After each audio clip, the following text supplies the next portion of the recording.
నెల్లూరు నగరంలోని James garden లో ఉన్న జగనన్న భవన్లో దివంగత నేత డాక్టర్ వైఎస్ రాజశేఖర రెడ్డి 74వ జయంతి వేడుకలను ఘనంగా నిర్వహించారు. ఈ సందర్భంగా నుడా చైర్మన్ ముక్కాల ద్వారకానాథ్, నగర డిప్యూటీ మేయర్ పోలుబోయిన రూప్ కుమార్ యాదవ్ సంయుక్తంగా వైఎస్సార్ చిత్రపటానికి పూలమాలలు వేసి నివాళులర్పించారు. అనంతరం కేక్ కట్ చేసి నాయకులు, అభిమానులకు పంచిపెట్టారు. దివంగత ముఖ్యమంత్రి డాక్టర్ రాజశేఖర రెడ్డి చేసిన సేవలను కొనియాడారు.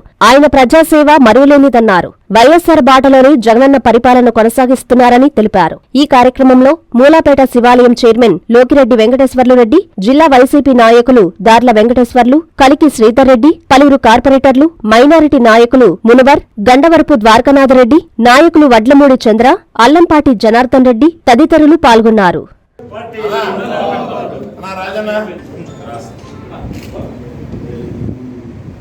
जोहार వైఎస్ రాజశేఖర రెడ్డి, जोहार వైఎస్ రాజశేఖర రెడ్డి, అమర్ రహే